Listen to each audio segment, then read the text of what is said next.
Akụkọ nchọrọ ịkọrọ unu kịta o gosi na o nwere ife na-eme na be anyị o small small ọ bụrụ na ndị be anyị nwere ike inye this kind of judgment ịma na aka nwetụrụ obele hope yọta na so this lady semoni anụlụ di na ya na di ebi na Kaduna so ya wee mụọ ụmụ nwaanyị 6 n'ime ụmụ nwaanyị 16 nwaanyị amụrụ ndị a try kwa ka amụta nwoke o mana ya mụtagwuru nwoke so di wee bidozie si na ya na-ewest time ya na ụmụ nwaanyị niile a abụrụ nwa ahụ yọta na ọ na-ewest time ya na-ewest ego na-ewestili ya nri ya chịrị ụmụaka anụnwa ka o mee gịnị ka ọ na-abe nne ya o nwaanyị wee jụ na ya ma nna wee sị ya ka eke a ga-esi kpọrọ ụmụ 6 na babe nne ya wanyị nọọsụ ọsị ya ka ị kpọtara be nne ya ka onye nyebe ha nri o ka onye zụba ha ị gaghị wee sị ada ebe ọ mụtara nwoke na ihe niile ọ mụrụ agbasarọla ya na ya chọrọ iji ha wee mee anything ọ sị m na demand na-eme ọfụma na-efidi ha o mana ihe ọ chọọ bụ ka ha pụọla ya n'ụlọ ya wee sị demand ya ha yatara ya na ụmụ ya ụlọ ka ọ kwụkwọ ụgwọ ụlọ ma ọ bụ na ọ chọọ ka a pụọla ya n'ụlọ which bụ mistake ka ị mere and na chi gị zọlugo oh yes maka na ọ bụ na ọ ha yata gị ụlọ ịpụọ ọ jụkwa na ọ ma nkwụzi ụgwọ ụlọ kedu ihe ị ga-eme ọ sị bụ nne maka na ihe eji wee kwuo ihe a bụ maka na gịnị mere na ọ sị na ya afụgo nwaanyị anya ga-anụ na-akwado ka ya si anụ ya wee jụ ọ sị m nwoke wee bido na-etinye ife na-enye ya nsogbu na-akpọ ya na ụmụ ya ogbe o nwere ife ha o ji ha wee kpọrọ ịmagolife ya ifu na ọ dị frustrated ọ dụrụ happy ọ sị m ihe a na-eme na ya nwere ka a ga-esi kpọrọ ụmụ nwaanyị 6 na babe nne ya maka na ihe a na-eme elulu ogo nya nwee na be nne ya mana kedu ihe a ga-ekwu kedu onye ga-azụ ha wanyị na papa ha dị capable so ndị mmadụ wee kparịa wee sị anya jebe court ya wee jebe court wee lue wee kpebe ewesị demand ya gwafa particular thing this woman na-eme ji wee sị na ọ ga-ana ọ maka na ọ mụrụ nwaanyị ọ sị ya na idili nwoke as a traditional man ya na idili nwoke kedu onye ga-anọchi afọ ya eweje onye wee sị ya mana this woman gwara gị sị gị chọtalụ ụlọ ka ị na-efidi ụmụ gị chọzi ịnụ nwaanyị ọzọ ka ị nọ kedu ife ijiri wee mie ọ sị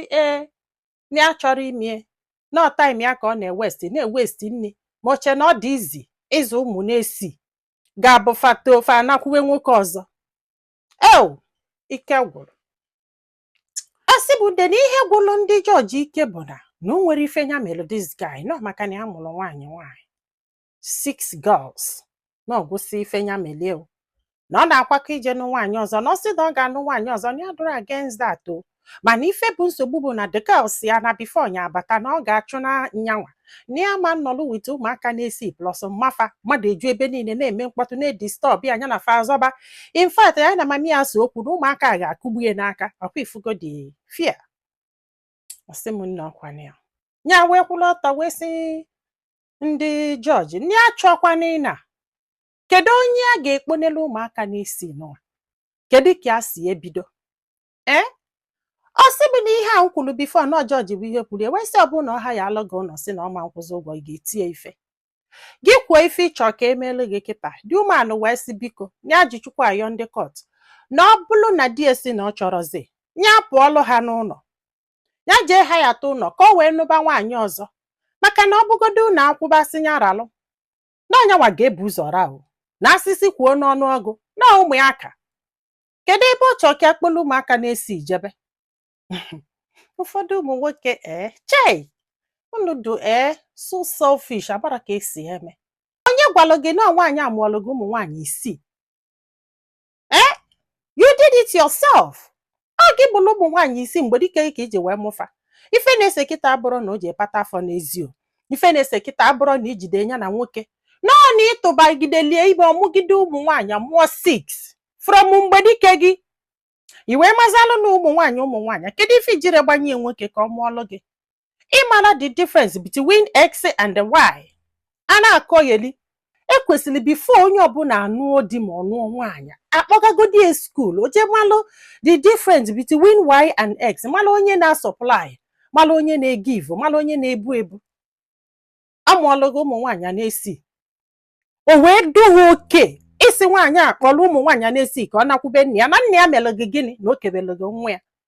nne ya o kedoro gị ekedo mgbe ị na-abịa ime gị nne ya fụtalụ gị nwa ya i wee nụbịa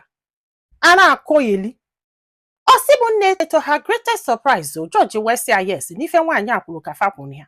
na ọ bụ na ọ chị ịnụ nwaanyị ọzọ ga-amụtali ya nwoke ya jee ha ya apartment. After all no afọ do big enough for this woman and the 6 kids na nwaanyị afọ ị na-achọ ịnụ adụbedi ime m ya fọzala ịmụ nwa na ọ ka mma na ije ha ya apartment ọmụbazia nwa ịghọta kịta ọmụluo 6 mụzia nke 7 nwaanyị ewee pụọlụ gị n'ụlọ jebezie na apartment gịnị a na-aba batazia n'ụlọ nwoke si what asị ya yes ịma na ụfọdụ ndị anọ n'ime village fa ghọtasịrọ ịghọtara na ọ bụgodu na fa nọrọ n'ime village ị ga-agị na court or idoghị enlighten you will not understand. Uche bụ na abịara na court maka na nwoke ka ọ bụ na ọkpụ amụ asị nwaanyị a ngwachiri ụmụ na-esi ka ị nakwube nna gị na-apụ ala ife ọ na-eme gị n'isi ị ga-eji chịpụta nwaanyị ụmụ na-esi isi anya na babe nne ya na kpọrọ ụmụ ya ahụ wee naba ka ị wee nụọ nwaanyị ọzọ di ya yọba biko asị ya na ọbara ụlọ na ị na-ayọ biko. In fact na fachọ dị sef ka ịnụ nwaanyị ọzọ na that house na ịma nnụ nwaanyị ọzọ na that house ịchọ ịnụ nwaanyị ọzọ jee hayata apartment ka ime gịnị ka ịnụ nwaanyị ọzọ after all not ka ụnụ dị o nwere ebe ya na-eje ya kwechụlụba aka wee na in fact na fa gwara ego na ọ ga na-enye every month. Ha wee jụọ ya sị ya ma ọ chọrọ ka di ya na-enye the money ka ọ na-eweta na court ya wee bebe akwasị ha na omego kịta 2 years ọ dị enyezi ego na ọbọsịsọli o weta bọsịsọli ya ma ewetara maka na ya mụrụ nwaanyị ya na-ewetazie na court. Ndị court wee sị na ọ ga na-ewetazie na court a na-enyezi nwaanyị wee na-azụ ụmụaka n'isi nwa ọ chọrọ ịnụ nwaanyị ya jee chọọ apartment ebe ọ ga-anụ nwaanyị. Unu ekweta nọ na Naija ka ihe amị na Kaduna etikete ebu mkpu si a what ọ sị m yes nsị a na I need to share this ife ọbụla ị na-eme n'ụwa bifo ijebe na-ekpe ekpele ka ị nweta ezigbo mmadụ ka ị nweta onye nwere ọgụgụ isi ka ị nweta ndị ada eli aka azụ. I'm telling you so na ọ bụrụ na etu ka o si wee mee anyị ka nwekwara obele hope na justice system akwụghara anyị ka nwere obele hope na ihe dị na court. Ike gwụrụ. I felt so good ka m nụrụ this very story nwesị na m ga-eshi anya ka unu soro m wee nọ ọ bụrụ sọ ajọ ife ka a ga na-eshi ya na this page ekwe ezigbo ife shia anyị achị ọchị kene Chukwu. Ike gwụrụ ndị be anyị daalụ nọ ka ọ dị n'ụbọchị ọzọ.